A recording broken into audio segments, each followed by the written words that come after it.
Hey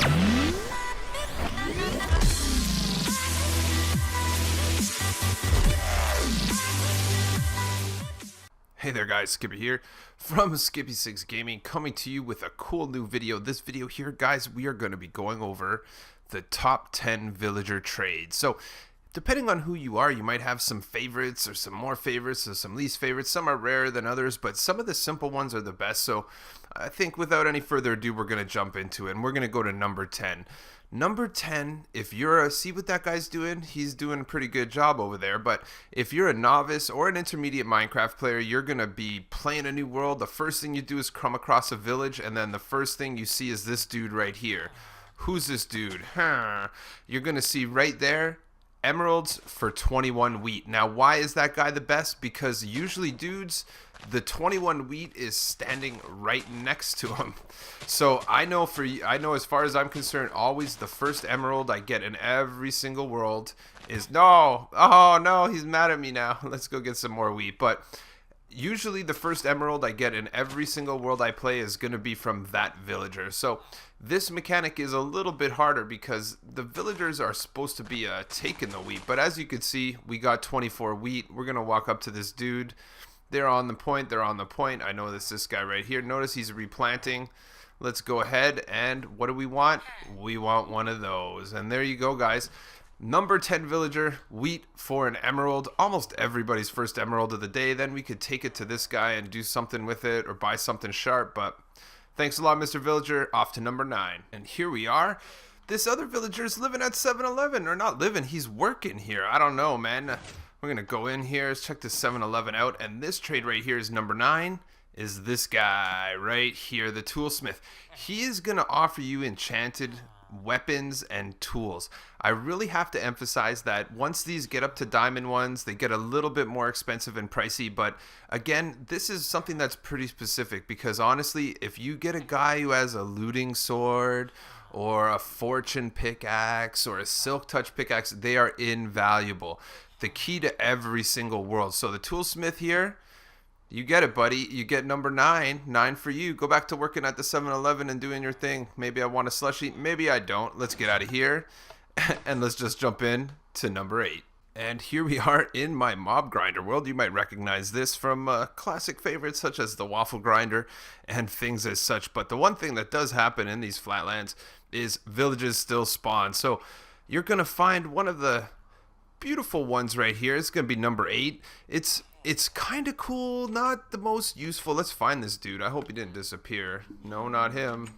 I think this guy right here. Armor, there you go. So I did a few trades to get up, and you're going to see right here, Chainmail Boots. So in survival mode, guys, you cannot craft chainmail. You can't go into a crafting table with your iron and do it. And that said, chainmail can only be gotten from this armor. It's not that expensive, 6 emeralds.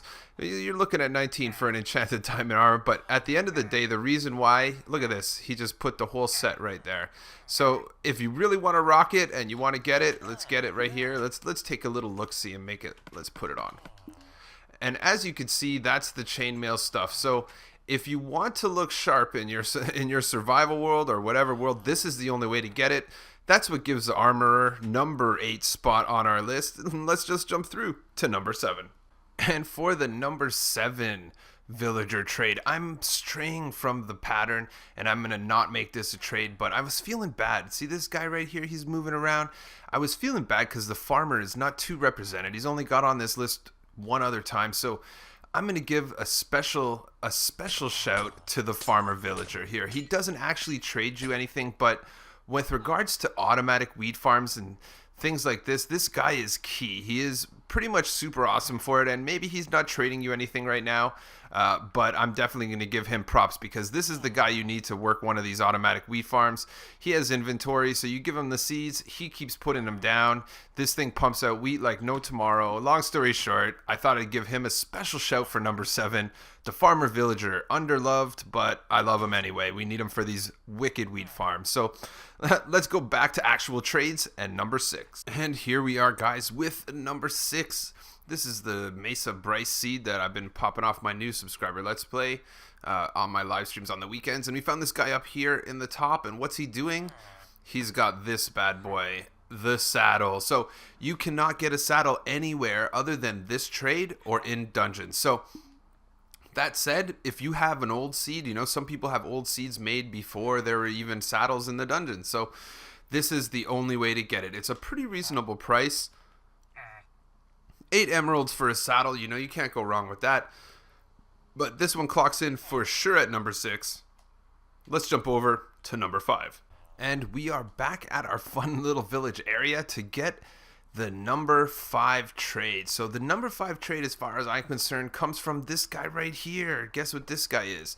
This guy is a librarian, and this librarian is going to offer you enchanted books. So Flame 1 isn't necessarily your first choice in enchanted books, I have to say, and 11 emeralds and a book for whatever it is a little bit pricey. For the higher end books, you're going to have some really high priced emeralds. That said, if you have a villager that gives you looting 3 or silk touch or one of those, they are super priceless as far as I'm concerned.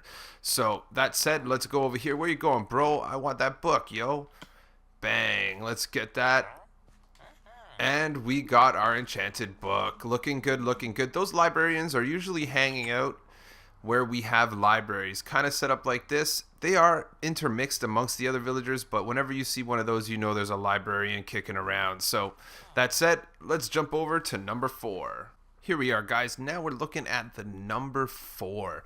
The number 4 trade, guys, as far as I'm concerned, again, we're in my tutorial world where I've made tons of sugarcane farms. If you go on my channel, guys, you could get at least maybe a dozen sugarcane farms. If you have one that's operating decently and a medium size, you actually will be a lucky dude, because you could pretty much have endless emeralds. This guy right here is going to offer you emeralds for paper. Very simple. You just make paper with sugarcane. So if you have an automatic sugarcane farm, you will be collecting. You will do non-stop collecting. You will have unlimited emeralds. That's why this guy comes in at number 4. And now we're off to number 3. And here we are, guys. We're in the God Vault. I'm wondering what the heck, their villagers taking this place over. But this guy right here holds the key to success for number 3. So number 3 is a really, you know, it's a pretty rare one if you ask me. This guy here, I had to go through a few trades with him, but by the time we got to this one, the name tag. The name tag cannot be gotten any other way other than this trade with this villager or finding them in mob spawners in your world. So you'll notice the super high price tag, 22 emeralds, but again, if you're using your villagers correctly, you won't have to worry about it. A librarian has a lot to offer. Crazy good books, things like that. But as you can see, the name tag comes in at number 3, based on simply on rarity. And again, you could get this guy with a name tag in the first couple trades. It is possible. However, they are super rare. Often you're going to have to trade down the line to get to the name tag. So with that said, let's hop over to number 2. Here we are, guys. This is number 2. So if you are frequenting my channel, you know that this is an Afk Gold Xp Farm. One of the things that you get from this farm is rotten flesh, and that's one thing that, you know, it's pretty loud right now, but basically this thing is going to pump out non-stop rotten flesh and gold. Usually what we do is, honestly, back in the day I used to just burn the rotten flesh or get rid of it, but this villager here is coming in at number 2 because what he has is he trades emeralds for rotten flesh, and he trades emeralds for gold. The two things that this farm provides. Let's get away from there because it's super loud. And there you go. This villager is a priest. He is not very rare, guys. He is very easy to get. I feel like most priests will come with the rotten flesh trade as their first one. I think maybe finding one with the gold and rotten flesh right away might be a little more difficult, but at the end of the day, this guy comes in at number 2. Let's just jump over to number 1. And here we are, guys. We're in my PvP world, where it was my original tutorial world, because this is a very special guy. This guy gives you XP potions. You cannot get XP potions any other way in survival Minecraft other than from this priest. The reason this guy is special, and I came over here for this one, is because this guy has it as his first trade. Super rare. It is very rare to get this bottle of enchanting on a first trade for a priest, but you can just go all day and do it up and he will be ready to go. And there you go. This is for sure the number 1 trade. Easily. If you have Say you have your gold farm and the rotten flesh guy that gives you emeralds. What are you going to do with the emeralds? You're going to do this for sure.